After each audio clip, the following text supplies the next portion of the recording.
প্রিয় শিক্ষার্থী, আশা করি তোমরা অনেক অনেক ভালো আছো। এইচএসসি পরীক্ষার ইংরেজি প্রস্তুতিকে আরও ধারাবাহিক করতে এবং আরও স্মুথ করতে আমাদের এই নিয়মিত আয়োজন টেস্ট পেপার সলভ। আজকে আমরা আলোচনা করব ইংরেজি ফার্স্ট পেপারের, ঠিক আছে, ফার্স্ট পেপারের জয়পুরহাট ক্যাডেট কলেজের প্রশ্ন, এবং প্রশ্নের হিসাবে ভীষণ ভীষণ গুরুত্বপূর্ণ জয়পুরহাট ক্যাডেট কলেজের প্রশ্ন। সো আমরা শুরু করি তাহলে। আমাদের প্রথম যেটা আসছে ড্রিম থেকে, আই হ্যাভ এ ড্রিম থেকে এই প্রশ্নটা এসেছে। আমরা প্যাসেজটা পড়ি। দ্য নিগ্রো, এই যে 3 ডট, ঠিক আছে, এই যে 3 ডট, এটা থেকে কিন্তু অলরেডি শাহজালাল বিজ্ঞান প্রযুক্তি বিশ্ববিদ্যালয়ে একবার প্রশ্ন এসেছিল। 3 ডট বলতে আসলে কি বুঝি?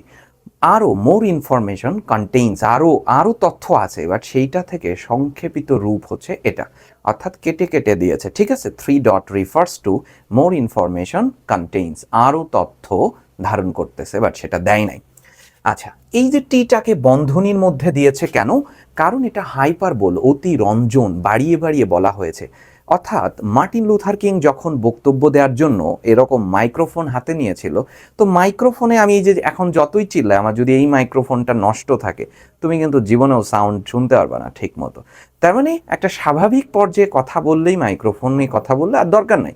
কিন্তু উনি মাইকটা নিয়ে এমনভাবে বলেছিল, the নিগ্রো is still not free, অর্থাৎ প্রয়োজনের থেকে অধিক জোরে এরকম বলেছিল, ঠিক আছে। এই জন্য বন্ধনী দিয়ে শক্তি চট্টোপাধ্যায়ের বিখ্যাত কবিতাগুলোতে যে জায়গাগুলোতে এরকম উচ্চস্বর চেয়েছে আবৃত্তির সময়, সেখানে এভাবে বন্ধনী দিয়ে দেখবা আটকানো আছে, ঠিক আছে। তো খেয়াল করো, the নিগ্রো is still not free, নিগ্রোরা আজও মুক্ত না। তার মানে এই আধুনিক যুগেও নিগ্রোরা আসলে মুক্ত না, এটার কথা বলছে। বা আমাদের যদি প্রশ্ন হয় যে নিগ্রোদের পরিস্থিতি কেমন তোমার কাছে, what is the condition of the নিগ্রো, হ্যাঁ, নিগ্রোদের অবস্থা কি, তখন তুমি বলতে পারো যে নিগ্রোরা আজও মুক্ত না। আমরা দেখি কি অবস্থা হয়। The life of the নিগ্রো is still sadly crippled মানে আটকে, অক্ষম করে দিয়েছে, ডিজাবল করে দিয়েছে। ক্রিপলড বাই দ্য ম্যানাকলস শব্দের অর্থ চেইন, সেকল, ঠিক আছে। অর্থাৎ নিপীড়নের সেকলে বাঁধা, segregation and the chain of discrimination, এবং অত্যাচারের অর্থাৎ বৈষম্যের সেকলে বাঁধা। দেখো, এটাও চেইন, এটাও চেইন, কিন্তু ভিন্ন শব্দ নিয়ে আসলো। এই জন্য লেখার সময় একই শব্দ যদি চলে আসে, তাহলে সেটার অন্তত সিনোনিম ব্যবহার করাটা খুব জরুরি, আসলে এটাই বোঝাচ্ছে। তার মানে এখন পর্যন্ত আমরা কি বুঝলাম? নিগ্রোরা আজও মুক্ত না, তাদের জীবন বৈষম্যের সেকলে বাঁধা, তাদের জীবন নিপীড়নের সেকলে বাঁধা। The নিগ্রো is still not free, ঠিক আছে, their life is crippled with the manacles of segregation and the chain of discrimination. আশা করি বুঝতে পেরেছ। আচ্ছা, এই রিলেটেড কোনো আমরা কি পেয়েছি কিনা? না, প্রথম ক্রিপল শব্দের অর্থ আসলে কি, ঠিক আছে। ক্রিপল শব্দের অর্থ এই যে ডিজাবলড করে ফেলা। ক্রিপল শব্দের অর্থ হচ্ছে ডিসঅ্যাবলড করা, ঠিক আছে। অর্থাৎ আমরা ই নাম্বার প্রশ্নে কিন্তু সেটা পেলাম। ওকে, এ বি, ওকে, বি এমন হলো কেন? যাই হোক, ক্রিপল শব্দের অর্থ হচ্ছে ডিসএবল, যতটুকু আমরা পড়েছি। খেয়াল করো একটু। The Negro lives on a lonely island, নিগ্রোরা একটা একাকী দ্বীপে বসবাস করছে। অফ পভার্টি, দারিদ্রতার মাঝে। In the midst of vast ocean of material prosperity. এই কনসেপ্টটা দিয়ে কি বোঝালো?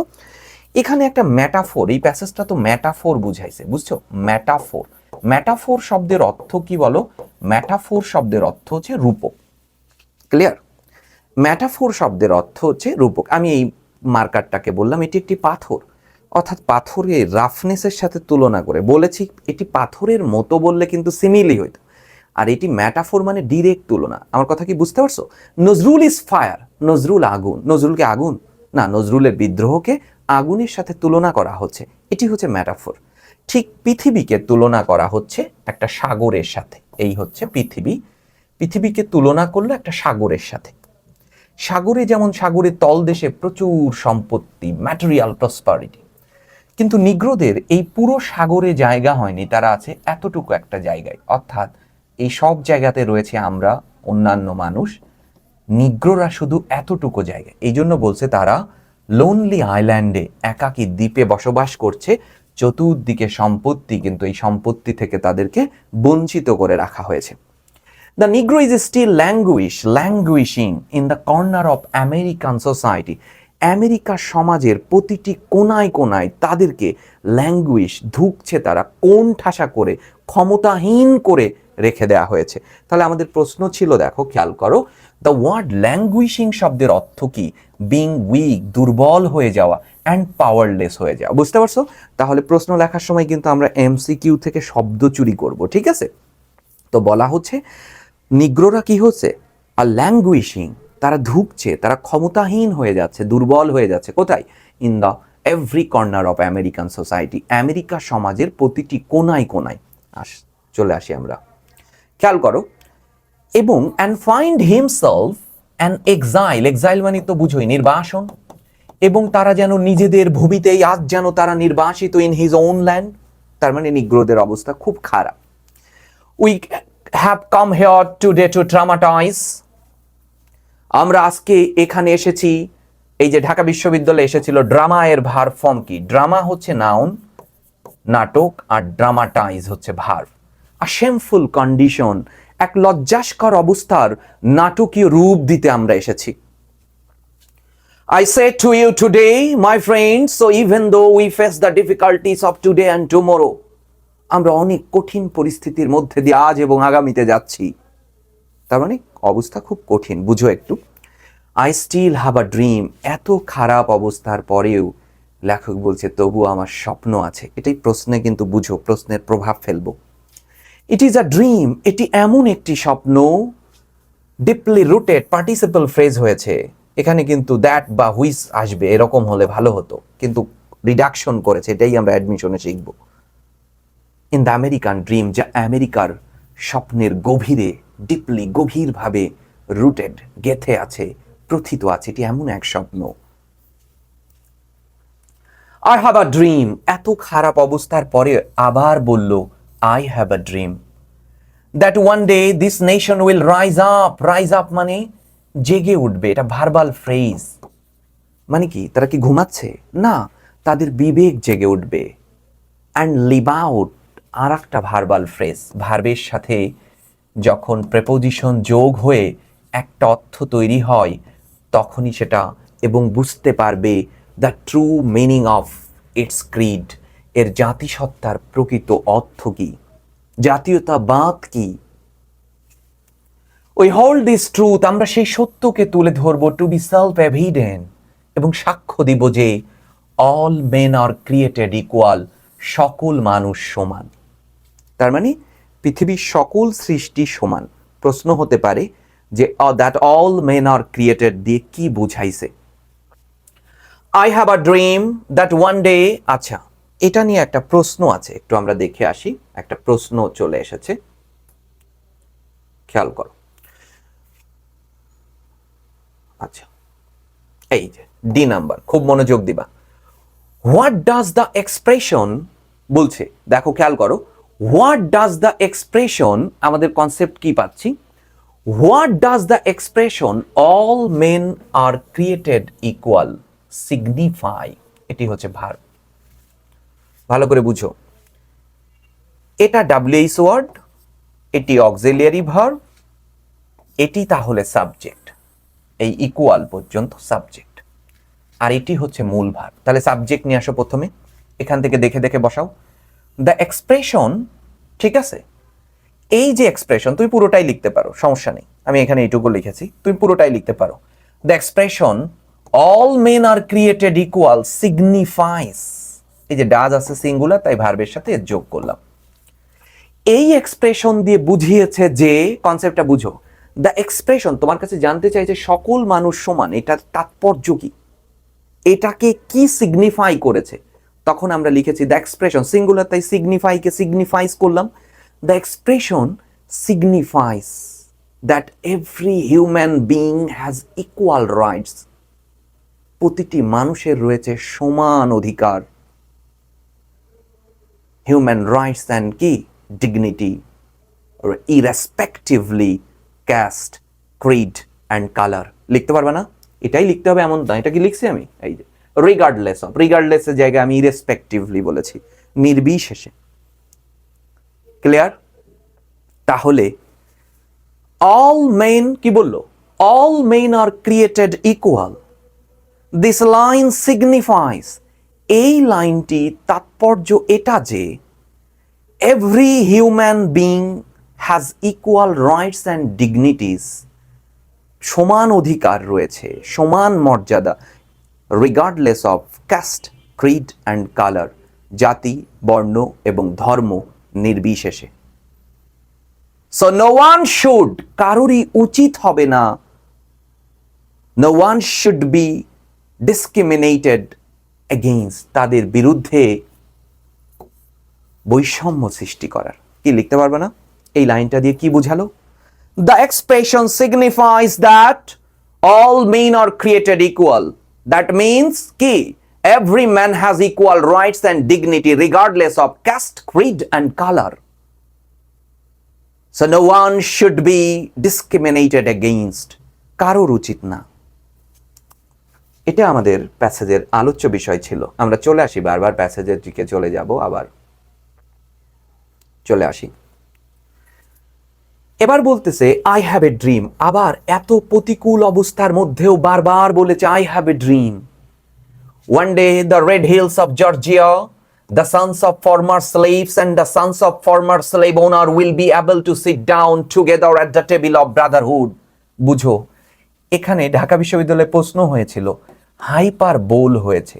হাইপার বোল মানে অতিরঞ্জন, অতিরঞ্জন, বাড়িয়ে বাড়িয়ে বলা। হাইপার বোল শব্দের অর্থ হচ্ছে অতিরঞ্জন, বাড়িয়ে বাড়িয়ে বলা। বুঝতে পেরেছ? হাইপার বোল, অতিরঞ্জন। অতিরঞ্জন, হাইপার বোল কি? অর্থাৎ অসম্ভবপর অর্থকে সম্ভাবনার দৃষ্টিতে দেখা। আমি তোমার জন্য এক আলোকবর্ষ অপেক্ষা করব সুরঞ্জনা, তুমি যেও না। এক আলোকবর্ষ কি বাঁচবো বলো? এই যে কনসেপ্ট, অর্থাৎ এগুলোই হচ্ছে hyperbole. I am so tall, আমি এতটাই লম্বা, that I can have touch the moon, যেন চাঁদ ছুঁতে পারি। এটি hyper bowl.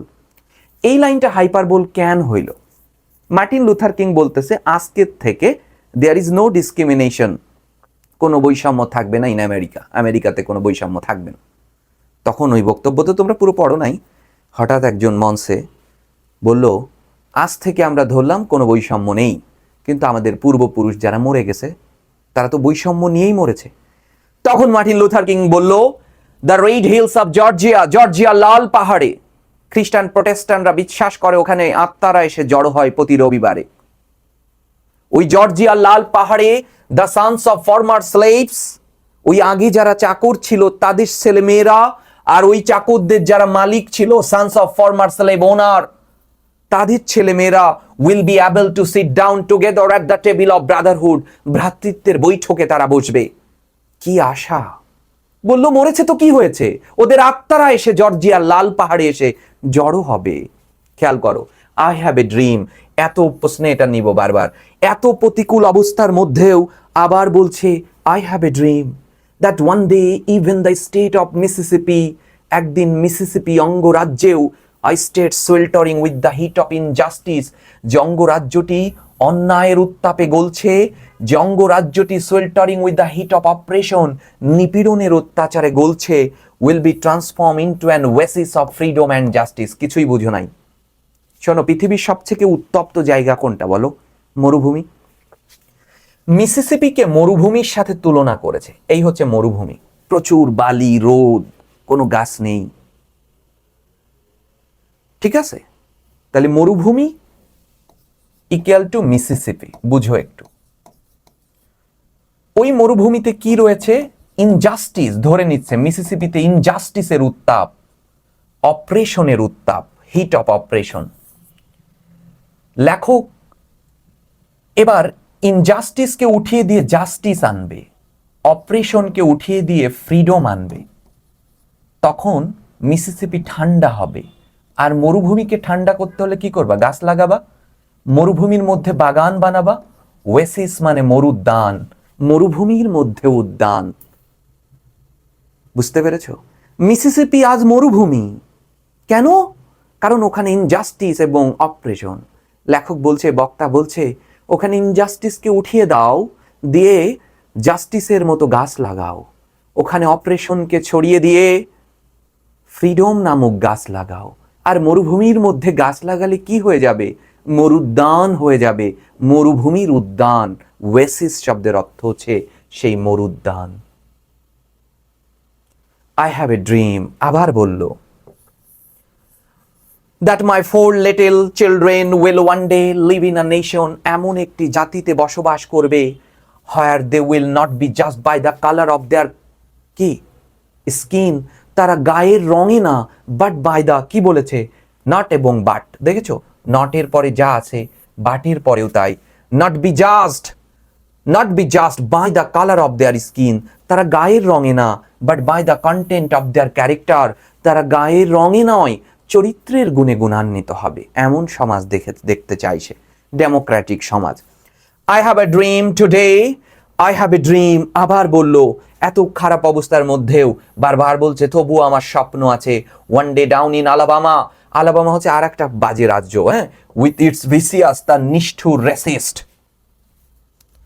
With its governor having his lips, তার ঠোঁটে দুটো শব্দ লেগে থাকে, ড্রিপিং লেগে থাকে, দুটো শব্দ, একটা হচ্ছে ইন্টারপোজিশন হস্তক্ষেপকরণ, আরেকটি হচ্ছে নালিফিকেশন বাতিলকরণ, কোন আন্দোলন ডাকলেই বাতিল, 144 জারি, এত খারাপ ছিল।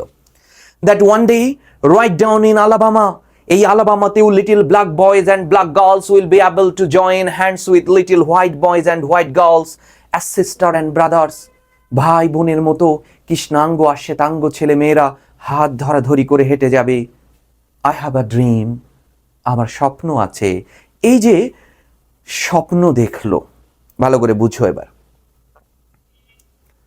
এবার আমরা দুইটা তো হইছে, 3 নাম্বার 4 এরপরে, দ্য ওয়ার্ড ভিসিয়াস মানে নিষ্ঠুর, কোঅপারেটিভ না, না জীবনেও, কাইন্ড তো দয়ালু না, ফ্রেন্ডলি বন্ধু বৎসল না, বারবারাস নিষ্ঠুর, ঠিক আছে। নালিফিকেশন মানে বাতিল করে দেয়া, অ্যাবলিশ করা, অ্যাবলিশ মানে বিলুপ্ত করে দেয়া, অ্যাবলিশ, ভালো করে বুঝো। দ্য ফ্রেজ লিভ আউট মানে to get something done.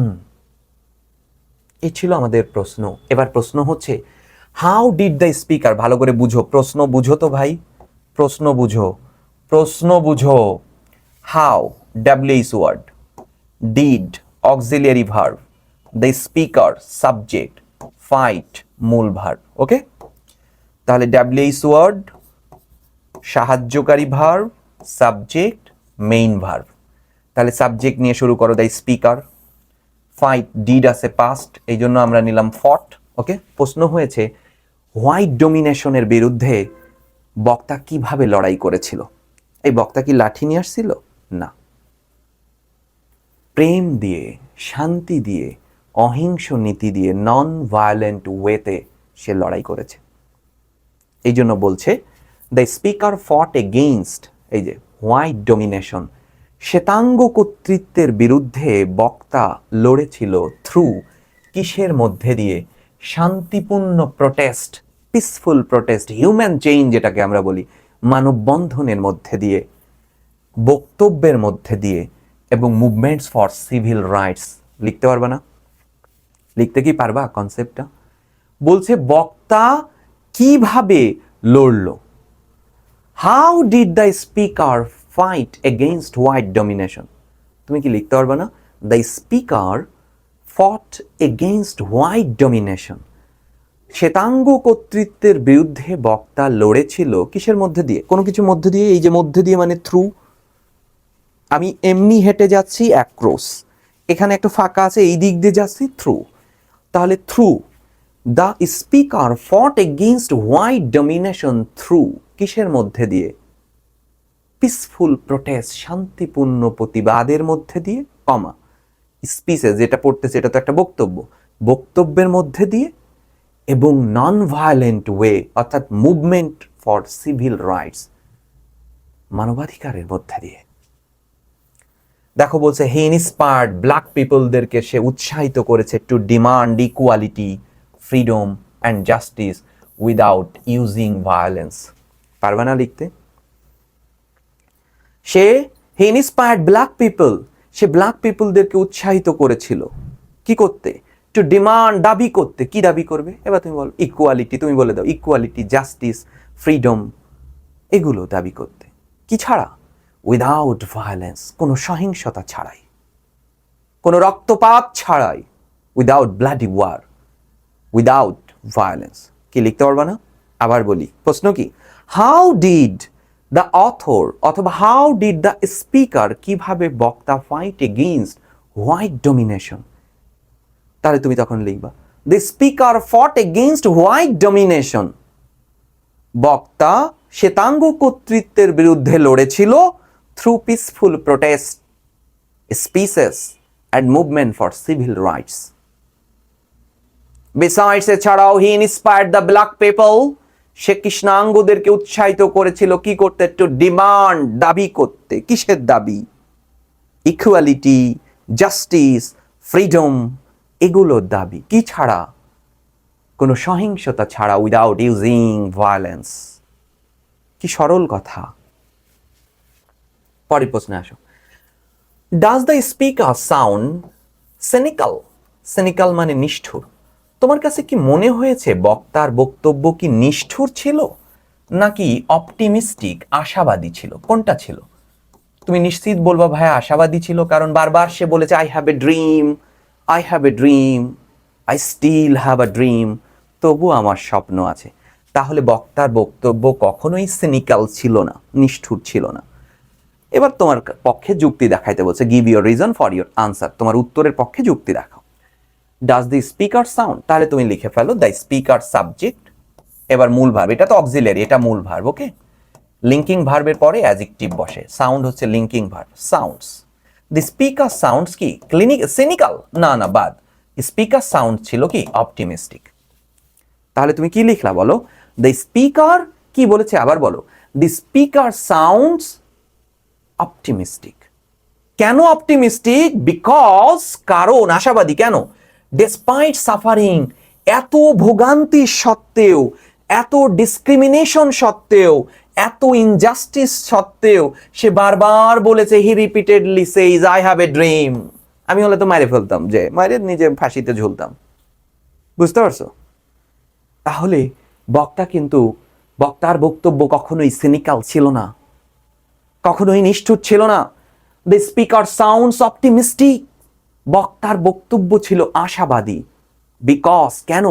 Despite কি, এইগুলো এই ছবি লিখতে হবে, এইসব বাদ দাও, তুমি নিজের মতো করে লেখো। আবার শুরু করো।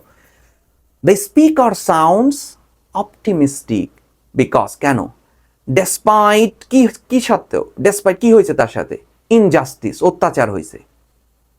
ঠিক আছে, কনসেপ্ট ঠিক এভাবে। ডেসপাইট সাফারিং, ইনজাস্টিস, অপ্রেসিভ, নিপীড়িত হওয়া সত্ত্বেও, হি রিপিটেডলি সেইজ, সে বারংবার বলেছে, আই হ্যাভ আ ড্রিম। কত ধৈর্য হলে, কতটা অপটিমিস্টিক হলে এই কথা বলা যেতে পারে।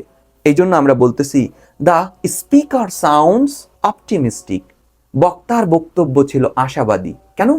Because despite suffering, injustice, operation, ঠিক আছে, এই যে কনসেপ্টগুলো থাকা সত্ত্বেও, অ্যান্ড অপারেশন হওয়া সত্ত্বেও, he repeatedly says I have a dream, he believes that, এবং সে বিশ্বাস করতো, একদিন বললো না, একদিন কৃষ্ণাঙ্গ আর শ্বেতাঙ্গ ছেলেমেয়েরা হাত ধরাধরি করে হাঁটবে। ওই কথা তো আর প্রশ্নে আর সামারিতে লেখা যায় না, বুঝতে পারছো না? মানে সমান হয়ে যাবে। All people will enjoy equality, freedom and Brotherhood. হাত ধরাধরি করে কখন হাঁটবে? যখন ভ্রাতৃত্ব কাজ করবে, যখন স্বাধীনতা কাজ করবে, যখন সবাই সমান, এই ভাবনাটা ভেতরে কাজ করবে, তখন।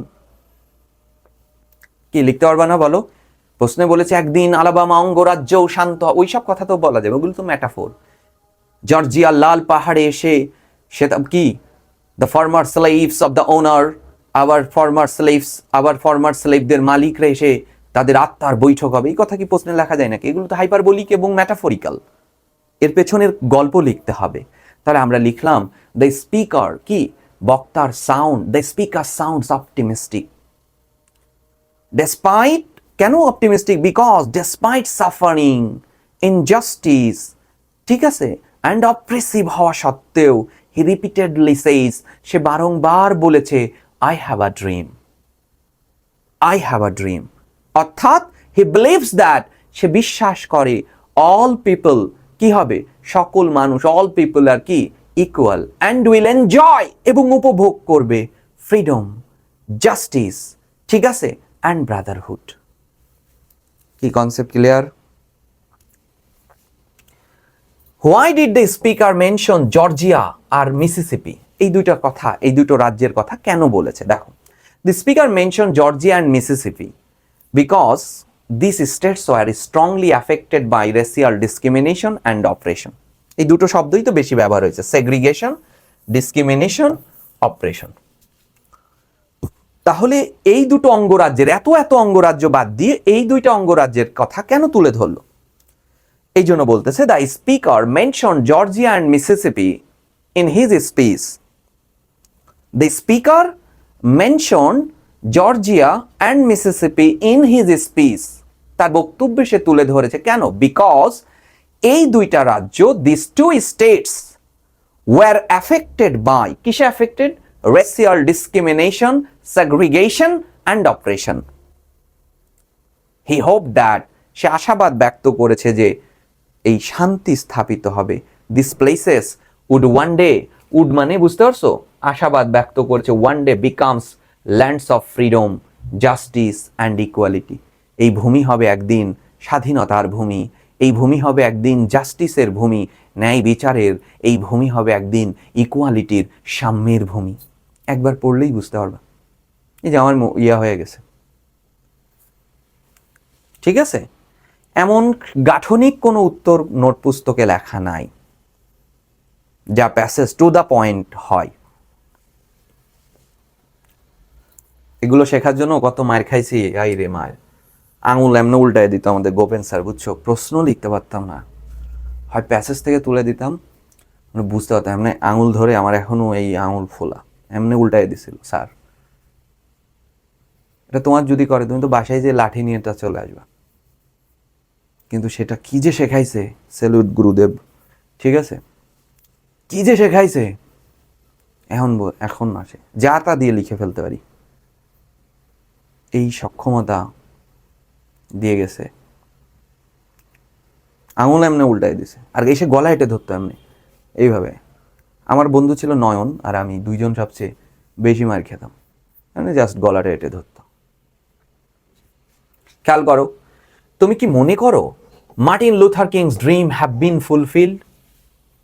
হোয়াই আর হোয়াই না? আমি এখানে ফুলফিলড বলবো না, আসলে আমি এখানে টেকনিক্যালি উত্তর দিয়েছি। তুমি একটা নোট পুস্তকে দেখবা, বলবে নো, এই কথা বলবে। কেন বলবে? কারণ আছে। আমি দেখছি 3-4টা টেস্ট পেপারের নোট পুস্তক আমি দেখেছি। কারণ ওর মাথার মধ্যে খালি এইটুকুই আছে, the নিগ্রো is still not free, নিগ্রোরা এখনো মুক্ত না। তুমি ধরো লেকচার দেখো, নবদূত দেখো, এইটুক তুলে দিছে, দেখা দেখ কতটা নির্লজ্জ রাইটার হইলে এই কাম করতে পারে।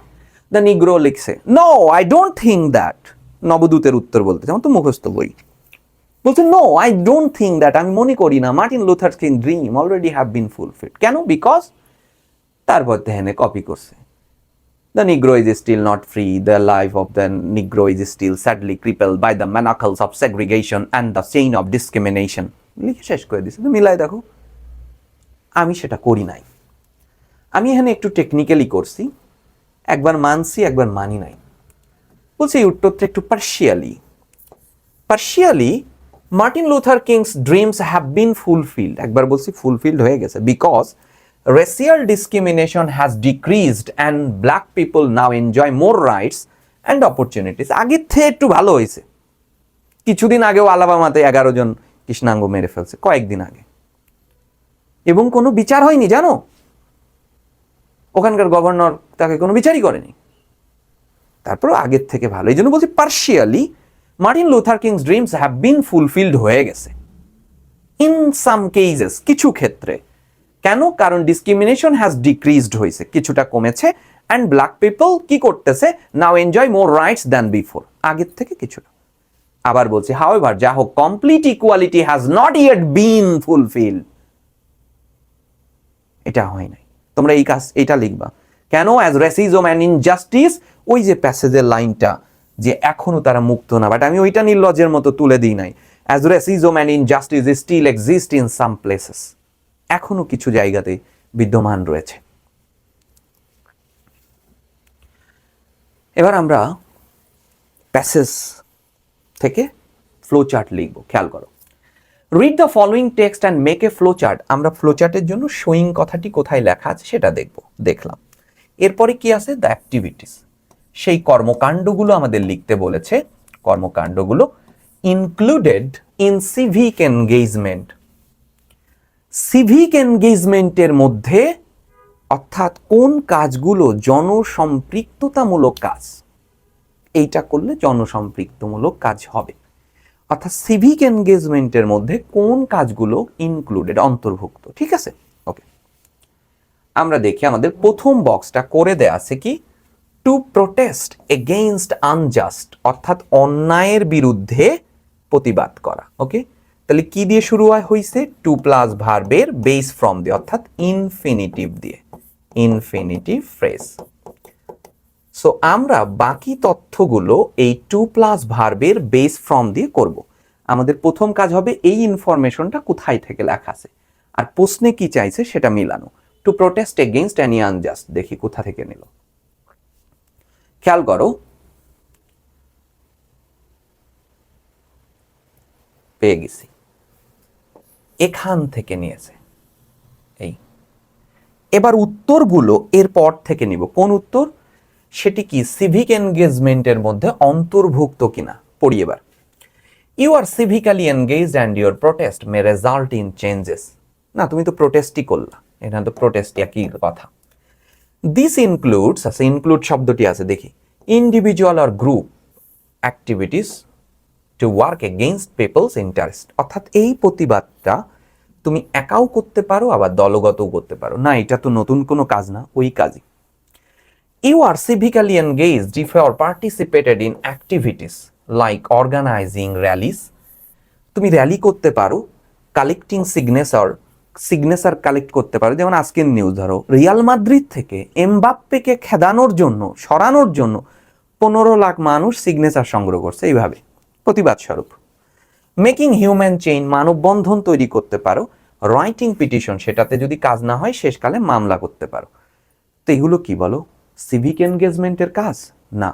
কেমনে তুমি প্রোটেস্ট করবা? তুমি কি ভায়োলেন্স হবা? একটু আগেই তুমি পড়েছো মার্টিন লুথার কিং, সে কি করেছে? সে আশাবাদ ব্যক্ত করেছে এবং সে একদমই কি ছিল, অপটিমিস্টিক ছিল, কারণ সে সব কিছু ডিমান্ড করেছে, কিন্তু সেটা অবশ্যই উইদাউট ইউজিং ভায়োলেন্স, সহিংসতা ছাড়া। সে কি করেছে? হিউম্যান চেইন, এই কাজগুলো করেছে। অর্গানাইজিং র্যালি করছে, বক্তৃতা দিছে, মিটিং করছে, এগুলো করছে, ভাঙাচোরা করে নাই। তার মানে তুমি যে প্রোটেস্ট করলা, ওই প্রোটেস্টের ধরন কেমন হতে পারে সেগুলো। তার মানে আমরা এখনো উত্তর পাই নাই কিন্তু। You can also participate in civic engagement, তো করলা by the people in need, মানুষের প্রয়োজনে। You can also participate in civic engagement by helping. কি বলতেছে এগুলো বলো? সিভিক এনগেজমেন্টে তুমি, কিন্তু আমাদের বলতেছে সিভিক এনগেজমেন্ট হতে হলে কি কাজগুলো তুমি করবা। প্রথম বলেছে জনস্বার্থের বিরুদ্ধে কোনো আনজাস্ট হইলে প্রতিবাদ করবা, সেই প্রতিবাদ এইভাবে করতে পারো। তার মানে এখানে আর উত্তর নাই। চলে আসি আমরা। You can also participate in civic, বাদ দাও দূর। You can also give some services to elderly people, this are all example of civic engagement. When civic engagement is a part of, আচ্ছা কোথায় গেল উত্তর? কোথায় গেল উত্তর? তো নাই, উত্তর নাই। উত্তর কই? আমি ওই প্যাসেজ ভুল লিখেছি, কোনো লাইন কি বাদ দিয়েছি কিনা? টেস্ট পেপার কোথায় গেল?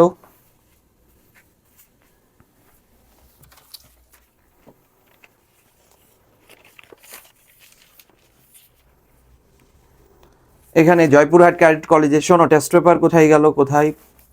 জয়পুরহাট ক্যাডেট কলেজের নির্ঘাত আমি উত্তর বাদ দিয়েছি।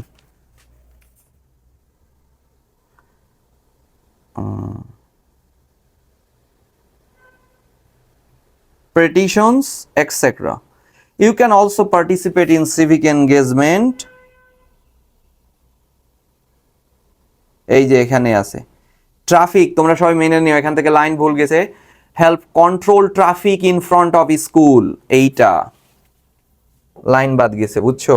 এই যে এখান থেকে লাইন বাদ গেছে। তাহলে তুমি কেমনে করবা? ট্রাফিক কন্ট্রোল করে। আমি এখান থেকে ধরো লিখতেছি, দেখো জয়পুরহাট ক্যাডেট কলেজ বই নিয়ে সলভ করার সময়, হ্যাঁ ভিডিওটা লং হয়ে যাচ্ছে, তো এটা করতে গেলে কিছু করার নাই। তাহলে হেল্প কন্ট্রোল ট্রাফিক, আচ্ছা to help control traffic 2 number, এটা civic engagement. To help control traffic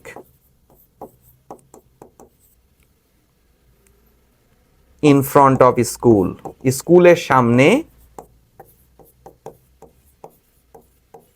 ঠিক আছে এই। আচ্ছা তারপরে to help children, to help children বাচ্চাদের সাহায্য করবা, এটা civic engagement. To cross the road, ওই লাইনটা মিস হয়ে গেছে বুঝছো, এটা আমি টাইপ করছি আজকে, আমার কাজ তো এমন হবেই, কম্পিউটার অপারেটর নাই। আচ্ছা তারপরে শোনো খেয়াল করো, এরপরে to clean a park, to clean A park, এটা সিভিক এনগেজমেন্ট 4টা। টু ক্লিন করবা, কি ক্লিন করবা? সমুদ্র সৈকত, ক্লিন আ সি বিচ।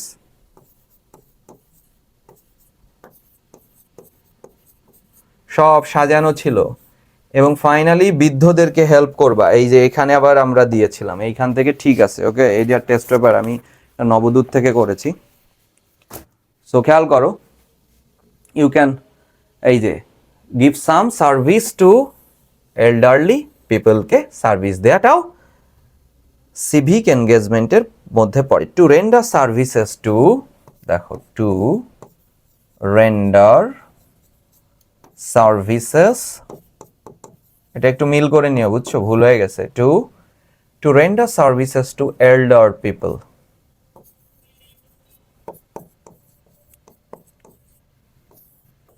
ওকে, এই 5টা ইনফরমেশন আমরা পেয়েছি, টোটাল 6টা।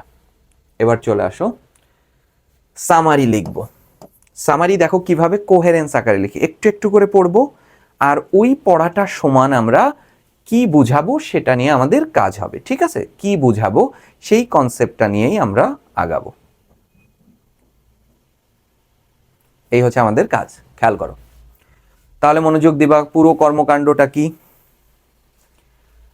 Nelson Mandela played a prominent role, মানে খুবই উল্লেখযোগ্য ভূমিকা পালন করেছিল, on the world's stage as an advocate of human dignity, মানুষের মর্যাদার মানে হিউম্যান ডিগনিটির একজন সমর্থনকারী হিসাবে, in the face of challenges ranging from political repression, ওই যে একটু আগে পড়লো অপারেশনের সিনোনিম রেপ্রেশন, রাজনৈতিক নিপীড়ন থেকে শুরু করে এইডস পর্যন্ত, অর্থাৎ মানুষের জীবন যেখানে বিপর্যস্ত হয়েছে, নেলসন ম্যান্ডেলা ঠিক সেখানেই সে কি করে উঠেছে, সে হচ্ছে সেই জায়গাতেই জেগে উঠেছে।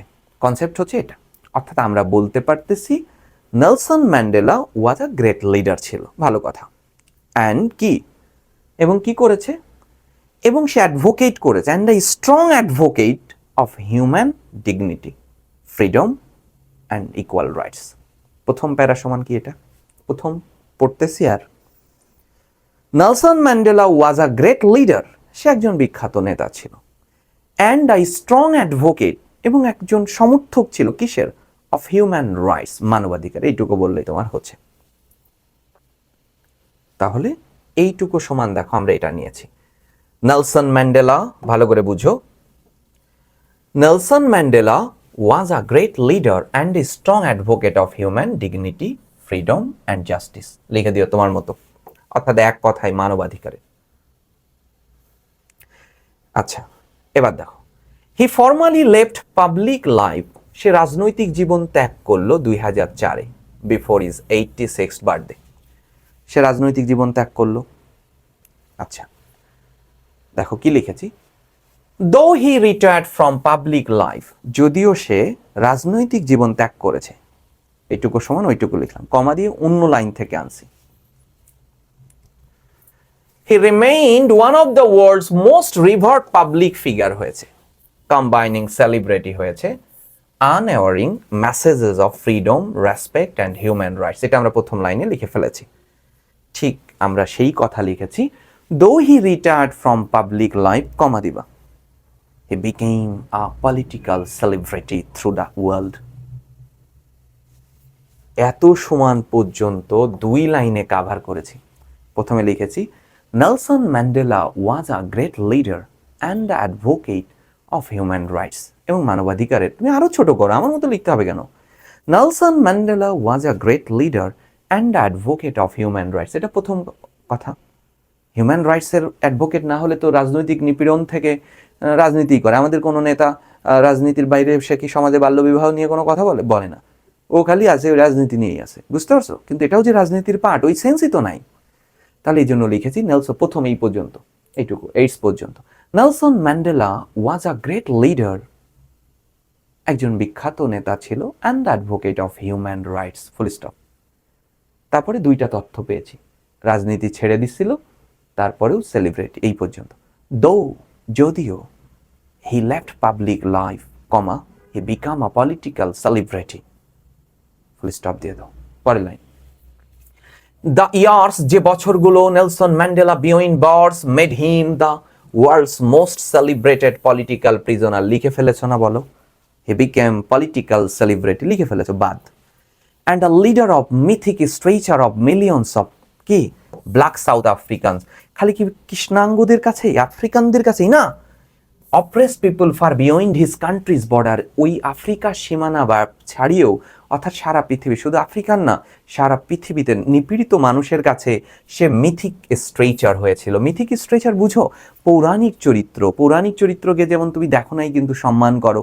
জন মিল্টন যেমন বলছে অ্যাডাম অ্যান্ড ইভ, আদম এবং হাওয়াকে পৌরাণিক চরিত্র বলছে। বেহুলা লক্ষিন্দর পৌরাণিক চরিত্র, চাঁদ সওদাগর পৌরাণিক চরিত্র, হারকিউলেস পৌরাণিক চরিত্র, এদেরকে আমরা পৌরাণিক, এই গাজী পীর পৌরাণিক চরিত্র, অর্থাৎ এদেরকে আমরা দেখি নাই কিন্তু তাদের প্রতি আমাদের নিজ নিজ ধর্ম অনুসারে অমুক শ্রদ্ধা জন্মেছে। ঠিক নেলসন ম্যান্ডেলা ওই লেভেলে পৌঁছে গেল। ঠিক দেখো, সেই কনসেপ্টটা আমরা লিখেছি, his long imprisonment made him a symbol of resistance against oppression, নিপীড়নের বিরুদ্ধে এক প্রতিরোধক দেয়ালের প্রতীক, and inspired millions of people across the world, সারা পৃথিবীর। বলা হয় নাই শুধু আফ্রিকান, কারণ শেষে বলেছে আউটপুট লিখতে হয়। এবং দেখো কি হলো, charged with capital offences in the 1963 Rivonia trial, আমাদের দেশে যেমন আগরতলা কনস্পাইরেসি ট্রায়াল হয়েছিল, এটা সবাই জানো। ঠিক 1963-তে রিভোনিয়া, একটা আফ্রিকার জায়গার নাম, সেখানে সাদা আর কালোতে মারামারিতে অনেক মানুষ মারা যায়, এবং তার প্রধান আসামি করা হলো নেলসন ম্যান্ডেলাকে, এবং তার কি ক্যাপিটাল অফেন্স, মৃত্যুদণ্ড দেয়া হলো। হিজ স্টেটমেন্ট, তখন তো মৃত্যুদণ্ডের একজন আসামি, তার পক্ষে তো কোনো উকিল নাই, সে কাঠগড়ায় দাঁড়ায় যেটা বললো, ডকে দাঁড়িয়ে বলল, পলিটিক্যাল টেস্টিমনি, রাজনৈতিক সাক্ষ্য দিল, এবং বলল, ডিউরিং মাই লাইফ টাইম, আমার সমস্ত জীবনে, আই হ্যাভ ডেডিকেটেড মাইসেলফ, আমি আমাকে উৎসর্গ করেছি to this struggle of the African people, আফ্রিকার মানুষের এই সংগ্রামে। I have fought against white domination, আমি শ্বেতাঙ্গ কর্তৃত্বের বিরুদ্ধে লড়েছি, and I have fought against black domination, আমি কৃষ্ণাঙ্গ কর্তৃত্বের বিরুদ্ধেও লড়েছি। অর্থাৎ যেখানে বিপর্যয় সেখানেই সে লড়েছে। খেয়াল করো, I have cherished the ideal of a democratic and free society, আমি এমন এক গণতান্ত্রিক এবং মুক্ত সমাজের স্বপ্ন লালন করি, in which all persons live together in harmony and with equal opportunity, he told the court, কোর্টে বলল, যেখানে সকল মানুষ হারমোনি মানে ঐক্যতান, মিলেমিশে থাকবে, উইথ ইকুয়াল রাইটস, সমান অধিকার পাবে। সেই কনসেপ্ট নিয়ে দেখো কি বলা হলো, ইন দ্য রিভোনিয়া ট্রায়াল, হ্যাঁ এসব দিও না, এখানেই কমা দিয়ে দিও। In the Rivonia trial Mandela declared his life long স্ট্রাগলের কথা বললো ওই মামলাতে, and against both white and black domination. He expressed his dream of building a democratic and free সোসাইটির স্বপ্ন দেখে শেষ করলো। এই পর্যন্তই তুমি শেষ করে দিও। অনেক দারুণ করে লেখা হয়েছে, এটা বাদ দিয়ে দিও, প্যাসেজ শেষ হয়ে যাচ্ছে। এটাই সামারি। সামারি মানে লাইন তুলে দেয়া না, ওইটা নির্যাস লেখা। দেখ, আমরা উইদাউট ক্লু করি, এখান থেকে আসো। হোমার একজন বিখ্যাত কবি ছিল, ওয়াজ and dash Greek poet. Poet কি নাউন, তাহলে এখানে একটা অ্যাডজেক্টিভ বসবে, এবং অ্যান আছে যেন ভাওয়েল দিয়ে শুরু হয়, বুঝছো? তো এটা গ্রিক তো আজকের কথা না, হোমার অনেক প্রাচীন কবি, ancient Greek poet. Who is widely credited as the, the আর অপের মাঝে নাউন বসবে। দ্য এলিয়ড এবং ওডিসি এই দুটো মহাকাব্যের কি সে লেখক। তাইলে দ্য অথর অথবা দ্য রাইটার এই দুটো মহাকাব্যের লেখক। আগে গল্প বুঝো। ইলিয়াদ এবং ওডিসি এই দুটো মহাকাব্যের লেখক হচ্ছে প্রাচীন গ্রিক কবি হোমার। ভালো করে বুঝো। টু এপিক, এরা কি? ইলিয়াদ এবং ওডিসি কি? তার অ্যাপজিটিভ দিল। দুইটা মহাকাব্য that are foundational works of ancient Greek literature. প্রাচীন গ্রিক সাহিত্যের ভিত্তিপ্রস্তরই হচ্ছে, ফাউন্ডেশনই হচ্ছে এই দুইটা মহাকাব্য।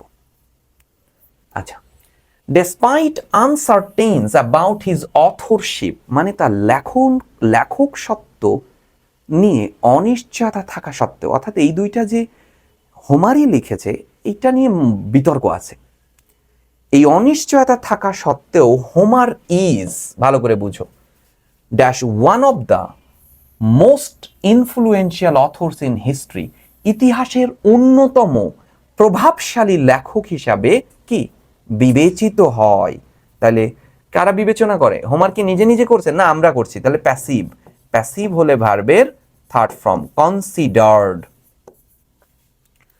দ্য এলিয়ড সেন্টার্স, আচ্ছা এটা একটা বই, এটা একটা বই, সহজভাবে বুঝো।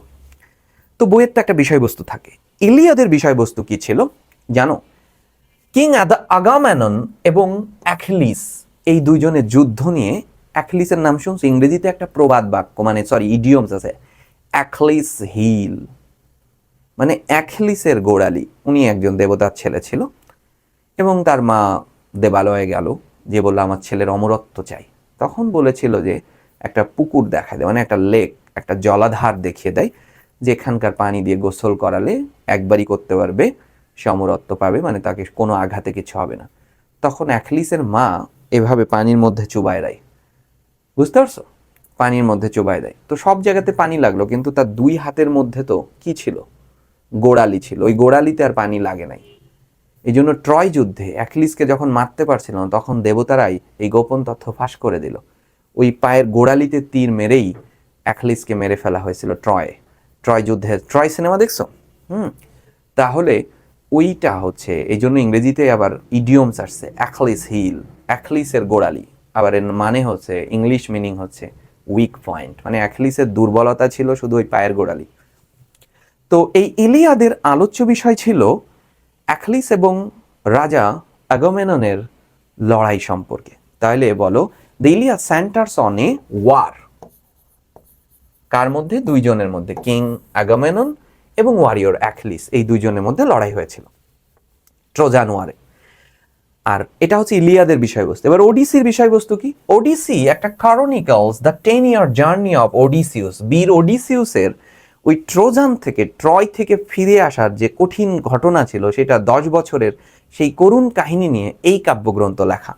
মানে king of Ithaca back to his home after the, ঠিক আছে, after the war of Troy, অথবা ট্রয়ে তো সে হেরে গেছিল, ফেইলিওর অফ ট্রয়, ট্রয়ের ব্যর্থতার পরে ফিরে আসা যে 10টি বছর, ওই 10 বছরের বিভিন্ন ঘটনা নিয়ে ওডিসি লেখা। চলে আসো। দ্য এপেক্স মানে মহাকাব্য, এটা সাবজেক্ট, এখানে ভার বসবে। ম্যানস স্ট্রাগল, বিশেষ করে ওডিসি এর সংগ্রামকে তুলে ধরেছে। ওডিসি সংগ্রাম এই মহাকাব্যটি অর্থাৎ ওডিসিটি কি করেছে? ডেসক্রাইব করেছে। এটা প্রেজেন্ট টেন্স হবে, এটা তো এখনো এই বই আছে, ডেসক্রাইবস। আচ্ছা, ইপিক্স প্লুরাল, তাহলে ডেসক্রাইব লেখো, ডেসক্রাইব। খেয়াল করো, দ্য হোমারিক পয়েমস, হোমার আমি পড়েছি বুঝছো, খুবই, তোমরা তো পড়ো না। The Homeric poems shaped aspect of ancient Greek culture and dash. কি? ওই হোমারের কবিতা মহাকাব্যগুলোতে বর্ণনা আছে প্রাচীন গ্রিকের সংস্কৃতি এবং কালচারের সাথে সবচেয়ে ভালো হয় ট্র্যাডিশন। আমরা তো জানি না, তোমাদের আলোকে বলছি। তবে এখানে উত্তর হয় এডুকেশন, মানে আমি তো বই পড়েছি, শিক্ষা। বাট তুমি তো পরীক্ষার সময় তোমার মনে থাকবে না। কালচার অ্যান্ড ট্র্যাডিশন লিখে দিও। ফস্টারিং আইডলস অফ হিরোইজম, এই মহাকাব্যের মধ্যে বীরত্ব গাথাকে তুলে ধরা হয়েছে, গ্লোরিকে, অনারকে। To Plato. প্লেটো আবার কি বলেছে? বিখ্যাত দার্শনিক প্লেটোর কথা উনি বলছে, Homer was simply the one who has taught Greece in Dante's, oh my goodness. এবং বলতেছে, প্লেটো বলতেছে হোমারই বলছে ওয়াজ সিম্পলি, হোমারই সেই মানুষ হু হ্যাজ টট গ্রিস, যে গ্রিসকে শিক্ষা দিয়েছে। এই জন্য এখানে কালচার অ্যান্ড এডুকেশন দিবা। আবার দান্তে ফরাসি দার্শনিক, দান্তের তো একটা বইও তোমরা পড়ো নাই, বুঝছো?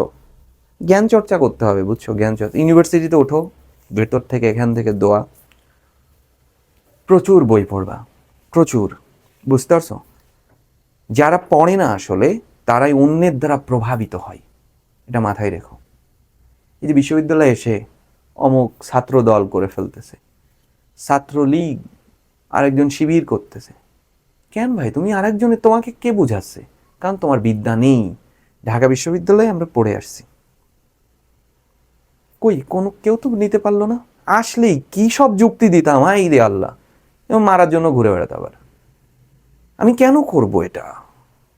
কেন? কি রাজনীতি? কি রাজনীতির ওই প্লেটো থেকে শুরু করতাম, বুঝতে পারছো না? এটা না পড়লে তো তুমি ডিফেন্ড করতে পারবে না। তোমাকে যে যা বুঝাবে বাজুম বুঝুম। ফেসবুক দেখেই লাখ লাখ মানুষ ফলোয়ার হয়ে যাচ্ছে মানুষের, ফেসবুকের তথ্যকেই। ফেসবুকের ইদানিং ট্রেন্ড দেখতেছো না? যেখানে যাচ্ছ মির্জা গালিব, মির্জা গালিব, মির্জা গালিবের কবিতার 2-1 লাইন দিয়ে ওইটাই মানুষ ফেসবুকের ক্যাপশনটা। মির্জা গালিব সম্পর্কে পড়েই নাই কেউ, বুঝতে পারছো? আমি এখন ইদানিং পড়তেছি মান্টো, মির্জা গালিব এবং সমসাময়িকেরা, সাদাত হোসেন মান্টো, মির্জা গালিব এবং সমসাময়িকেরা। তারপরে মির্জা গালিব সম্পর্কে কেউই পড়েই নাই, মানে না পড়েই ধরো ওই যে কবিতার 2-1 লাইন পড়ছে, ফেসবুকে ভেসে বেড়ানো রিল। এই হচ্ছে জ্ঞানের মানদণ্ড। এগুলো বলতে গেলে দুঃখ লাগবে আমার, প্রচুর দুঃখ, পড়ানো হবে না। খেয়াল করো, প্লেটো বলল যে হোমারই একমাত্র ব্যক্তি যিনি গ্রিসকে শিক্ষা দিয়েছিল। আর দান্তে কি বলতেছে? দান্তে তার ডিভাইন কমেডিতে বলতেছে, ভার্জিল কি বলতেছে? To Homer as poet sovereign, king of all poets. দান্তের ভার্জিল বলতেছে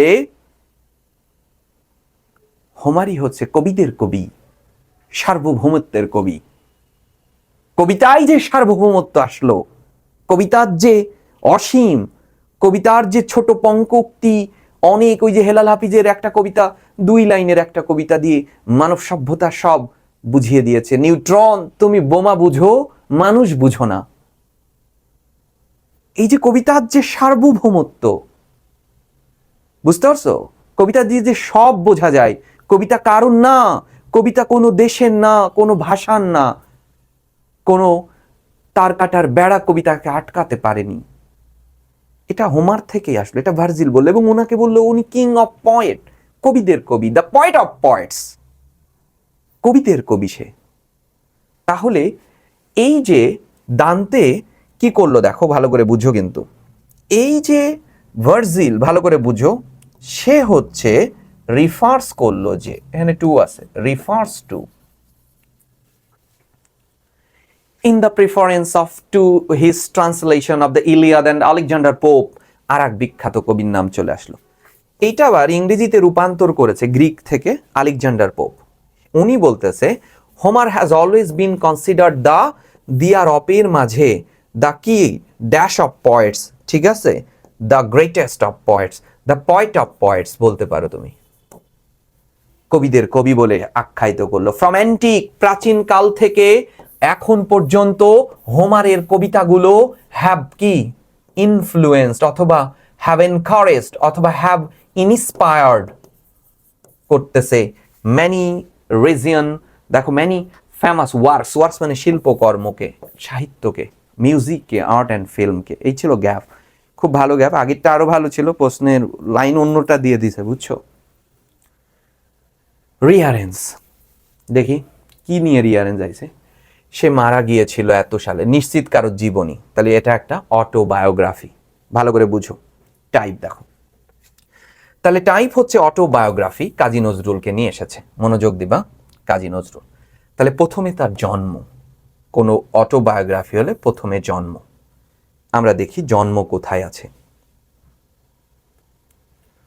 কাজী নজরুল ইসলাম ওয়াজ বর্ন, ওকে, জন্মগ্রহণ করলো 9 নম্বরে।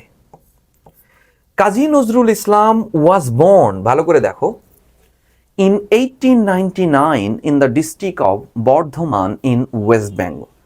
এবার জন্মের পরে কি তার শৈশব, চাইল্ডহুড, বাচ্চাকাল এটা চলে আসবে, তাই না? তার যে বাচ্চাকাল কোথায় ছিল, দেন হি ওয়াজ, না না এটা হচ্ছে না, হি ডাইড, তো মরে গেল। হি রোট আ লট পোয়েম, বাচ্চাকালে তো লিখবে না। He lost his father at the age of 8, 8 বছর বয়সে। At the age of 11 he showed his poetic genius. At the age of 19, তাহলে 8-এর পরে না, হচ্ছে না। রিটার্ন, কোথাও থেকে ফিরে আসলো। ট্রাজিক, প্যারালাইজড হলো না, বাচ্চাকাল 3 নাম্বারে আছে। এবার আসবে আর্মি লাইফ, মানে কর্মজীবন, তার কর্মজীবন, ঠিক আছে? তার 2 ধরনের কর্মজীবন আর একটা সাহিত্যিক জীবন। সো কর্মজীবনটা আসলে কোথায় আছে? At the age of 19 he joined আর্মিতে যোগ দিল, 4 নাম্বার। আর কোনো কর্ম, তারপরে তার সাহিত্যিক জীবন, ঠিক আছে? সাহিত্যিক জীবন কোথায় আসলো? On his return from battle, ওই যে যোগ দিল, যুদ্ধে থেকে ফিরে এসে কলম তুলে নিল, 5 নাম্বার। কলম দিয়েই তো কাহিনীটা ঘটাবে, ঠিক আছে? এবার দেখো 5,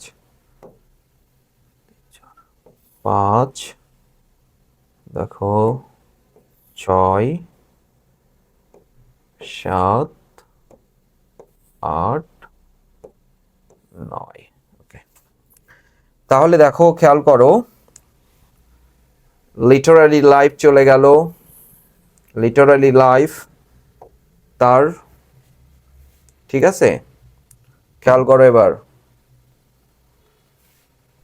হি রোট, লিটারারি লাইফ তো সে অনেক কবিতা লিখলো, গান লিখলো, গজল লিখলো, ছোট গল্প, উপন্যাস সব লিখলো। লিটারারি লাইফের মধ্যে চলে গেল 2, ঠিক আছে? লিটারারি লাইফের মধ্যে চলে গেল। এরপর ম্যারিজ, তার বিয়ে, সাথে আছে হি ম্যারিড প্রমিলা ইন কলকাতাতে বিয়ে করলো, ভালো, ঠিক আছে? প্রমিলাকে বিয়ে করেছে। এরপরে ইলনেস, সে অসুস্থ হয়ে গেল, অসুস্থ হয়ে গেছে। It was tragic that he had been suffering from a cruel disease since 1942-তে অ্যান্ড রিমেইন প্যারালাইজড হয়ে গেল, 6 নাম্বারে। তারপরে বাংলাদেশে, ওখান থেকে বাংলাদেশে ফিরলো, তাকে স্বীকৃতি দিল এবং মারে ফেলবো শেষ পর্যন্ত, ঠিক আছে? বাংলাদেশ বিকেম ইন্ডিপেন্ডেন্ট, তাহলে 8 নাম্বার, কনসেপ্ট হচ্ছে 8।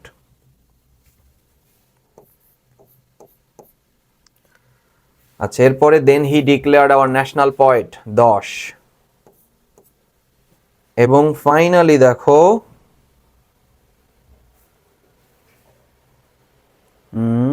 Death, 1 number, he died on, মারা গেল। এই হচ্ছে 1 নাম্বার তথ্য। ক্লিয়ার? তাহলে আমাদের যে পুরো কনসেপ্টটা আমরা দেখলাম, সেটা আমাদের পুরো জায়গাটা জুড়ে চলে আসলো।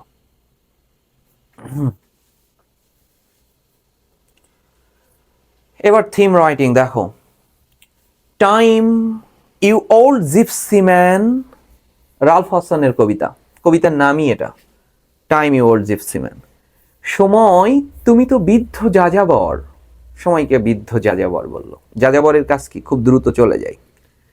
উইল ইউ নট স্টে, তুমি কি থামো না? অর্থাৎ এইটার মধ্যে দিয়ে put up your caravan just for a, caravan মানে কি বলো? A house of gypsy, a house of gypsy.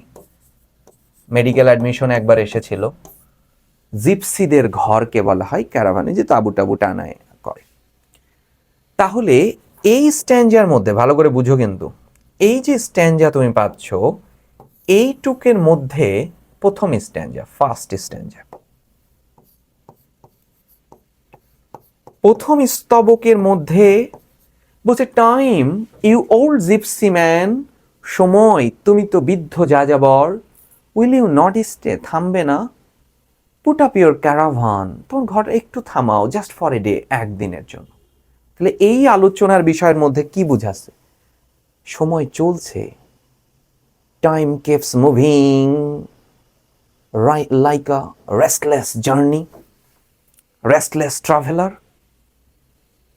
এইটুকের মধ্যে দিয়ে সময়ের বহমানতা বোঝাচ্ছে, মানে চলছে। So time is moving like a restless traveller, এক নিরবিচ্ছিন্ন ট্রাভেলারের মতো করে চলছে। আচ্ছা, all things I will give you, আমার যা কিছু আছে সব তোমাকে দিব যদি তুমি থামো। Will you be my guest, তুমি কি আমার অতিথি হবে? Bells for your jennet, jennet মানে স্প্যানিশ একটা দুষ্প্রাপ্য ঘোড়া। তুমি যদি আমার অতিথি হও, তোমার ঘোড়া তার মানে সময়ের দ্রুতগামিতার সাথে কি হয়েছে, ঘোড়ার সাথে তুলনা করেছে। তাহলে আমি সিলভার দ্য বেস্ট, দারুণ করে রূপার ঘন্টা বানিয়ে দিব তোমার ঘোড়ার জন্য। আর তোমার যদি রৌপ্য পছন্দ না হয়, আমার স্বর্ণকারের সাথে কথা হয়েছে, গোল্ড স্মিথ স্বর্ণকার, কথা হয়েছে, shall beat you a great golden ring, তোমার জন্য স্বর্ণের আংটি বানিয়ে দিব। Peacock shall bow to you, ময়ূর তোমার সামনে, ময়ূর কোনোদিন নিচেই তাকায় না, ময়ূর সবসময় উপরে তাকায়। কিন্তু তুমি যদি আমার অতিথি হও, আমার জন্য একদিন, জাস্ট ফর এ ডে, একদিন থামো, ময়ূর তোমাকে কুর্নিশ করবে। লিটল বয় সিং, ছোট্ট বালকেরা গান গাইবে। ও and sweet girls will festoon you with me, সুমিষ্ট মেয়েরা তোমার পথযাত্রাকে কি করবে, ফেস্টুন নাড়িয়ে অভ্যর্থনা জানাবে। Time you old gypsy man why hasten away, এত দ্রুত কেন চলে যাও? তাহলে এইটুকের মধ্যেও আবার সময়ের ওই বহমানতাকে বুঝিয়েছে।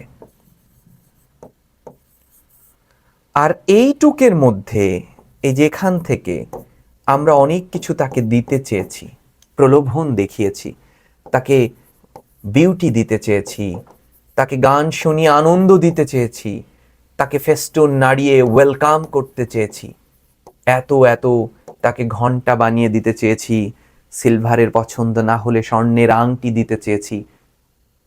But time successfully refused all the proposals. It knows how to move and move forward. লিখতে পারবা না? দেখো কি লিখেছি, অনুবাদ করে দিয়েছি। মানে এই 1 line 2 line 3 4 4 line. Time keeps moving like a restless traveler, এক রেস্টলেস নাবিকের ট্রাভেলারের মতোই সময়। প্রথম স্তবক। দ্বিতীয় স্তবকে আমরা অনেক কিছু প্রপোজ করছি, দেখো। People wish to stop it by offering beauty, joy, love, but it never stays, এটা কখনোই থামে না। পিপল উইশ করেছে, গিফট করবে। No matter how much we try, যতই চেষ্টা করি না কেন, we can not hold it back, আক্ষেপ প্রকাশ করেছে। দ্য স্যাডনেস, এবং দুঃখের বিষয় হলো, এভরিথিং পাসেস অ্যাওয়ে, ঠিক আছে, সব হারিয়ে যায়। অ্যান্ড আওয়ার ডিজায়ার, আমাদের আকাঙ্ক্ষা, to keep it only reminds us how quickly it slips beyond our reach, এবং কত দ্রুত আমাদের হাতের বাইরে চলে যায়। এটাই কবিতার থিম।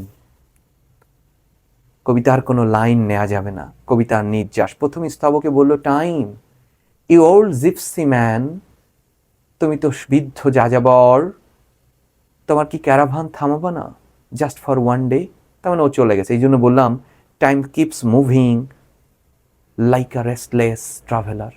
তারপরে অনেক কিছু দিতে চেয়েছি আমরা, এই জন্য পিপল উইশ, ইচ্ছা প্রকাশ করেছে, to stop it by offering joy, beauty, freedom, love, but it never stays, কিন্তু এটি থামে নাই। তখন আমরা দেখেছি, no matter how much we try, আমরা যত চেষ্টাই না করি, we can not hold it back. শেষ হয়ে গেল। এরপরে আবার বলল, time you old gypsy man why hasten away, এত দ্রুত কেন চলে যাও?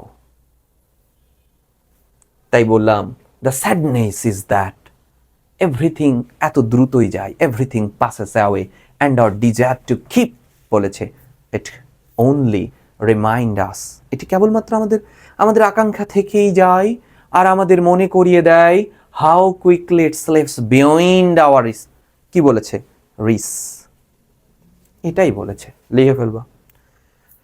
গ্রাফ, এটাকে আমরা বার চার্ট বলি। এভাবে গতদিনে আমরা দেখেছিলাম পাই চার্ট, এটাকে আমরা বলবো বার চার্ট। ওকে,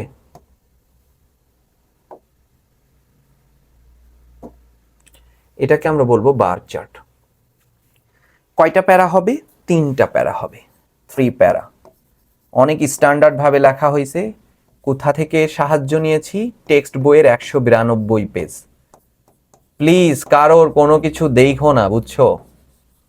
কি সব যে আমি দেখতেছি রিটেন নিয়ে কি সব, আবার বাচ্চারা দেখতেছি সেটা খুব কষ্ট করে নোটও করে দিচ্ছে। ওখানে তো আর কমেন্টস করা যায় না, মাঝে মাঝে চোখে আসে যে এটা হয় নাই, দুঃখ পাবে। আমি চাই না কারোর হৃদয়কে এভাবে খান খান করে দিতে। হচ্ছে না। কেমনে শেখাচ্ছে? পার্সেন্টেন্সের জায়গায় এমনি ব্র্যাকেট দিচ্ছে, বলতেছে এইখানে এই সব লিখবা, এখানে এই শব্দ নিয়ে আসবা। হবে না, হবে না। ওই যে কিছু লিখলে কিছু দেয় ওরকম হবে, বুঝছো? আমরাই আসলে তোমাদেরকে নষ্ট করতেছি, কেউ দাঁড়াচ্ছে না। এবং আমি আমার জবের যে ব্যাচগুলো, আমি একটা বিপ্লব শুরু করেছি। আমি কিন্তু আগে অনলাইনে ছিলাম না, পড়াইতাম না, জানো তোমরা, বা আগে কিন্তু আমি অনলাইনে ছিলাম না, পড়াতাম না। সাম্প্রতিক আসলে শুরু করেছে এইসব দেখে দেখে, অত্যাচারিত, মানবিক অত্যাচারিত হয়ে। কি হচ্ছে আজকে? কার যেন এই ক্লাসের আগেই আজকে আর্টিকেল পড়াচ্ছে, বলতেছে এখানে গ্যাপের মানে এরকম বলতেছে, বুঝছো? অল কি যেন ড্যাশ ভার্সুস এমন রয়েছে, বলতেছে এটা নাউন প্লুরাল, তাই এখানে ক্রস দিয়ে দাও। হাইরে আল্লাহ, এই যদি কোনো ইংরেজ দেখে কোনোদিন, কসম আল্লাহর মেরি ফেলবে ওকে। বুঝতে পারছো না এটা কি বলছে? বা কোনো ব্যাকরণবিদ যদি দেখে, see see see see see, এখানে ডিটারমিনার রয়েছে, কত দারুণ করে বোঝানো যেতে পারে। বাদ দাও এসব দুঃখ নিয়ে, একরাশ জাগতিক দুঃখ নিয়ে অনলাইনে এসেছে। আমি জানি না আমি আসলে স্টুডেন্টদেরকে কি দিতে পারবো। অ্যাডমিশন ব্যাচ দিয়ে শুরু করতে যাচ্ছি। তো খেয়াল করো, এখানে 3টা প্যারা হবে। প্রথম প্যারাতে তুমি ছবিতে কি দেখেছো, মানে প্রশ্ন কি চাইছে? আমরা ফার্স্ট লিখব দ্য বার চার্ট ইলাস্ট্রেটস। প্রথমে আমরা সাবজেক্ট নিয়ে আসবো, দ্য বার চার্ট ইলাস্ট্রেটস অথবা দ্য বার চার্ট ডেসক্রাইবস। তুমি যদি কিছুই না লিখতে পারো, কি ডেসক্রাইবস করেছে এইটা। The result of A survey conducted on the HSC result and the number of GPA 5 achievers at a glance in HSC 2016 to 2023. লিখতে পারবে না?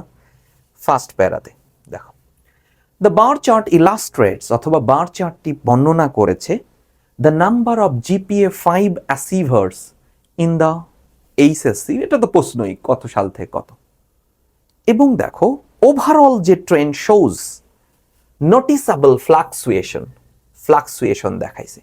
দেখো এখানে বাড়ছে, কমে গেছে, আরও কমেছে, আবার বাড়ছে, আবার বাড়ছে, চূড়ায় চলেছে, আবার কমছে। এদেরকে আমরা কি বলতেছি বলো? ফ্লাকচুয়েট হচ্ছে। এই জন্য বলতেছি দ্য বার চার্ট। আবার দেখো, দ্য বার চার্ট ইলাস্ট্রেটস। এই বার চার্টটি ইলাস্ট্রেট করেছে, বর্ণনা করেছে। কি বর্ণনা করেছে? The result of survey conducted on HSC result and the number of GPA 5 achievers at a glance in HSC 2006 to 2013. It also shows the আরো দেখাচ্ছে কি as a fluctuate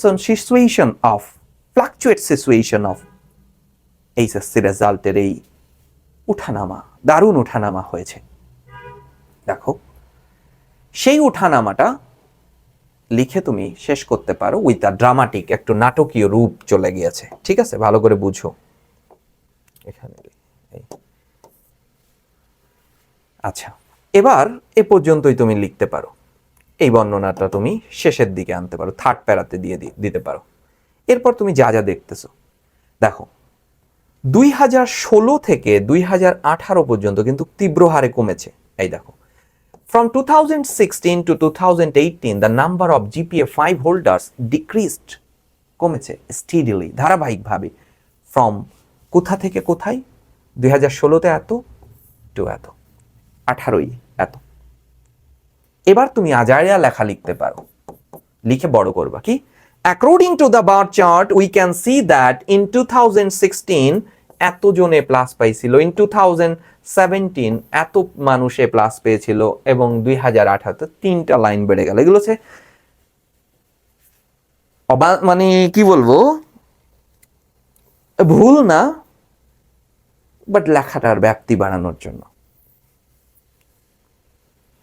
আমরা দেখেছি, দেখো ফ্রম 2016 টু 2018, 2016 থেকে 2018 সাল পর্যন্ত the number of A GPA 5 holders, GPA 5 প্রাপ্ত ছাত্রছাত্রীর সংখ্যা ডিক্রিজড স্টেডলি, কমেছে কোথা থেকে, ফ্রম এত থেকে এত, তারপর 3টা সালেরই বর্ণনা দিতে পারে। আমি দিই নাই, আমার কাছে মনে হয়েছে তোমার লেখা তো বড় করা দরকার। যা হোক, in 2019 the figure rose moderately. দেখো 2019-এ এই ফিগারটা আস্তে আস্তে মডারেটলি বেড়ে গেছে এবং কোথায় যে দাঁড়িয়েছে সেই সংখ্যাটা নিয়ে চলে আসো। মডারেটলি বাড়ছে কোথায়, এত হাজারে। এরপরে দেখো আ সিগনিফিক্যান্ট, এইখানে কোথায় কি ছিল দেখো 47,000, বাট ওনলি আফটার 1 ইয়ার্সে চলে গেছে 1,61,000। মানে একটা সিগনিফিক্যান্ট টার্ন হয়েছে, সেটা বলা হয়েছে। দেখো significant turning point occurred in 2020 when the number sharply increased to এত। আর এভাবেই আপওয়ার্ড ট্রেন্ড কন্টিনিউড ইন, এই যে বৃদ্ধির যাত্রাটা চলতেই থেকেছে ইন 2021-এও, এবং রিচিং আ পিক, সব থেকে চূড়ায় উঠেছে 1,89,000 মানুষ এ প্লাস পেয়েছে। রিচিং আ পিক, সবচেয়ে চূড়ায় উঠেছে, সবচেয়ে চূড়ায় উঠেছে। আফটার 2021-এর পরে আবার দেখো কমেছে, একটু কমতেছে, একদম 23 এসে কমছে, হ্যাঁ 22-23-এ কমছে। এবং বলছে 2021 সালের পরে দ্য নাম্বার স্লাইটলি ডিক্লাইন্ড এত ইন 2022-তে and then dropped more sharply to 92,000-এ চলে আসেন। This decline suggested a return to more normalised evaluation system after the understand spike. ঠিক আছে, আনইউজুয়াল স্পাইক। এরপরে আমরা দেখেছি কে ইন কনক্লুশনে the chart highlights a period of third প্যারাতে যে stability followed by an extraordinarily increase and subsequent fall করেছেন GPA 5 achievers over the years, বছরের পর বছর ধরে। এই প্যারাতে আমরা লিখে ফেলেছি, বুঝতে পারছো? এর মধ্যে 4 নাম্বারটা কিন্তু আসলে আমার প্রশ্নে ভুল ছিল, এটা আমি নেক্সট ক্লাসের সাথে জুড়ে দিব। সো এটা ছিল আজকের প্রশ্ন জয়পুরহাট ক্যাডেট কলেজের।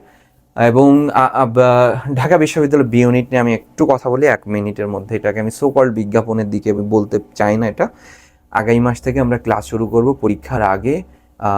প্রেপোজিশন যেগুলো এইচএসসিতেও লাগবে, right form of verbs related ক্লাসগুলো এবং ভোকাবুলারি রিলেটেড ক্লাসগুলো আমরা আসলে শুরু করবো অ্যাডমিশনের। সো তোমরা যদি আমার ক্লাস ভালো লাগে, মনে হয় যে ইফেক্টিভ, তাহলে তোমরা এনরোল করে ফেলতে পারো। ঠিক আছে, সবাই ভালো থেকো, আল্লাহ হাফেজ। আগামীকাল আরেকটি কলেজের প্রশ্ন নিয়ে আমরা আসতেছি। ঠিক আছে।